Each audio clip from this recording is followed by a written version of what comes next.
Hello viewers, আসসালামু আলাইকুম। আশা করি আপনারা সবাই ভালো আছেন। একে টেকনোলজি চ্যানেলের পক্ষ থেকে আপনাদের সাথে রয়েছি আমি আসাদ। আপনারা দেখছেন মাইক্রোসফট ওয়ার্ডের ধারাবাহিক টিউটোরিয়াল। তো আজকের এই ভিডিওতে আমি ইনসার্ট ট্যাবের হাইপারলিংক সম্পর্কে বিস্তারিত আলোচনা করব। আশা করি আপনারা ভিডিওটা না টেনে সম্পূর্ণ দেখবেন। তো চলেন ভিডিও শুরু করি। তো হাইপারলিংক হচ্ছে ইনসার্ট ট্যাবে লিংকস গ্রুপের প্রথম কাজ। হাইপারলিংক কাকে বলে? হাইপারলিংক হচ্ছে চলমান ডকুমেন্টের সাথে পুরাতন কোনো ডকুমেন্টের লিংক স্থাপনই হচ্ছে হাইপারলিংক, অথবা নতুন করে কোনো লিংক স্থাপনই হচ্ছে হাইপারলিংক। যেমন একটা ডকুমেন্টের সাথে আর একটা ডকুমেন্টের লিংক স্থাপন করা যায় কিভাবে, সেটা এখন আমি আপনাদের দেখাচ্ছি। তো সর্বপ্রথম হচ্ছে ধরেন আমরা যার সাথে লিংক করব সেই ওয়ার্ডটাকে আমাকে কি করতে হবে? সিলেক্ট করতে হবে। তো সিলেক্ট করার পর আমরা কোথায় যাব? হাইপারলিংক, অর্থাৎ লিংকস গ্রুপে হাইপারলিংকে যাব। হাইপারলিংকে যাওয়ার পরে এইখানে অর্থাৎ আমি কোন ডকুমেন্টটা লিংক স্থাপন করব সেই ডকুমেন্টটাকে আমাকে ওপেন করে দিয়ে দিতে হবে। যেমন আমরা ডকুমেন্টসের অ্যারোতে ক্লিক করলে আমাদের কম্পিউটার কিন্তু ওপেন হয়ে যাবে। এখান থেকে আমরা কি করব? ডেস্কটপে ঢুকবো এবং আমি এখানে ডেস্কটপে রাখছি ফাইলটা। যেমন আমি কোন ফাইলটা দেব? ধরেন হচ্ছে কিবোর্ড কমান্ড, এই ফাইলটা আমি লিংক স্থাপন করব। জাস্ট এখানে ক্লিক করলেই আপনারা দেখতে পাচ্ছেন অ্যাড্রেস বারে এখানে কিন্তু একটা লিংক চলে আসছে। এটাই হচ্ছে লিংক। তো আমি ওকেতে ক্লিক করলেই দেখতে পাচ্ছেন যে এই ওয়ার্ডটা, মাইক্রোসফট ওয়ার্ডটা কিন্তু কি হয়ে গেল? লিংক হয়ে গেছে। তো এখন যদি আমি এই ফাইলটাকে ওয়ান করতে চাই তাহলে এখন এটা কিন্তু ক্লিক করলে কিন্তু হবে না। তো আমি যদি মাউস পয়েন্টার এখানে নেই তাহলে এখানে কিন্তু একটা কথা লেখা উঠতেছে, দেখেন যে control plus click to follow link. তো এখন যদি আমি সেই ফাইলটা অন করতে চাই তাহলে কিবোর্ড থেকে কন্ট্রোল চেপে ধরে আমরা কি করব? এই আইকনে দিয়ে আমরা ক্লিক করব। ক্লিক করলে আপনারা দেখতে পাচ্ছেন যে আমার ফাইলটা কিন্তু অন হয়ে গিয়েছে। তো এইভাবে কিন্তু আমরা একটা ডকুমেন্টের সাথে আরেকটা ডকুমেন্টের লিংক করে রাখতে পারি।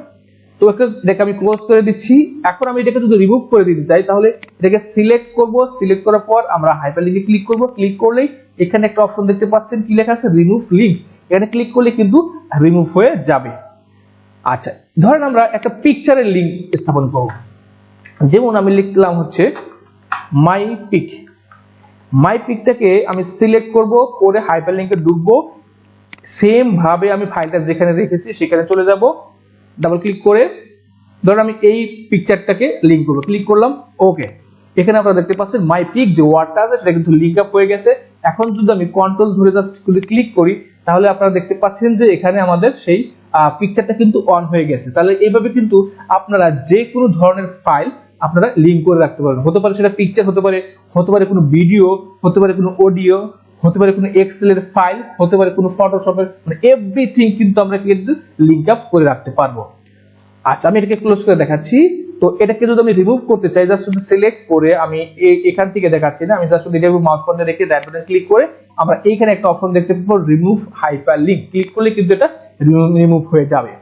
তো এখন আমি আপনাদের একটা ওয়েব লিংক দেখাচ্ছি। অর্থাৎ ওয়েব লিংক তৈরি করতে গেলে বা ওয়েব লিংক ব্যবহার করতে গেলে অবশ্যই আপনাদের কিন্তু কম্পিউটারে ইন্টারনেট সংযোগ থাকতে হবে। তো আমার যেহেতু এখানে ইন্টারনেট সংযোগ আছে তাহলে আমি ওয়েব লিংকটা ব্যবহার করতে পারবো। তো ওয়েব লিংক বা যেমন আমি আমার চ্যানেলের ওয়েব লিংকটা তৈরি করব। যেমন একে টেকনোলজি।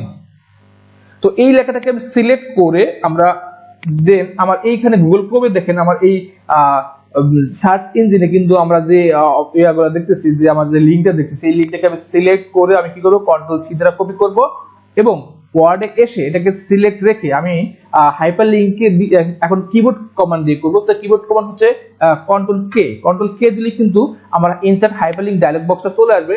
এখান থেকে যা শুধু অ্যাড্রেস বারে আমি কি করে দেব? কন্ট্রোল ভি অর্থাৎ পেস্ট করে দেব। দিয়ে ওকেতে ক্লিক করলে আপনারা দেখতে পাচ্ছেন আমার চ্যানেলের নামটা কিন্তু লিংক হয়ে গেছে। এখন যদি আমি আমার এই চ্যানেলে ঢুকতে চাই, যেমন আমি কন্ট্রোল ধরে যদি আমি এখানে ক্লিক করি, ক্লিক করলেই কিন্তু দেখতে পাবেন যে আমাকে সরাসরি আমার চ্যানেলের যে হোম পেজটা আছে সেই পেজে কিন্তু ইউটিউব থেকে নিয়ে যাবে। দেখেন আমাদের কিন্তু একেবারে হোম পেজটা কিন্তু চলে আসছে। তো এভাবে কিন্তু আমি আমার বিভিন্ন ধরনের যে ওয়েব লিংক গুলো আছে এইভাবে কিন্তু আমরা লিংক করে সেট করে রাখতে পারবো। তো মনে রাখবেন এই ওয়েব লিংক যদি আমরা ইউজ করতে চাই তাহলে অবশ্যই আমাদের এই কম্পিউটার ইন্টারনেট সংযোগ অবশ্যই থাকতে হবে। জাস্ট আমি এটাকে ক্লোজ করে দিলাম, ওকে। এখন যদি আমি এটাকে রিমুভ করতে চাই সেম ভাবে সিলেক্ট করে আমরা হাইপারলিংকে ঢুকে রিমুভ হাইপারলিংকে ক্লিক করলে কিন্তু এটা রিমুভ হয়ে যাবে। তো এইভাবে কিন্তু আপনারা চাইলে অসংখ্য ডকুমেন্ট বা ফাইল বা কোনো পিকচার বা ছবি বা ভিডিও অডিও যা হোক না কেন আপনারা লিংক আপ করে আপনাদের ফাইলে এরকম ভাবে সেভ করে রাখতে পারবেন। তো ভিডিওটা যদি ভালো লেগে থাকে তাহলে সবাই লাইক, কমেন্ট, শেয়ার এবং সাবস্ক্রাইব করতে ভুলবেন না। তো আজকের মতো ক্লাস এই পর্যন্তই। সবাই ভালো থাকবেন, সুস্থ থাকবেন। খোদা হাফেজ।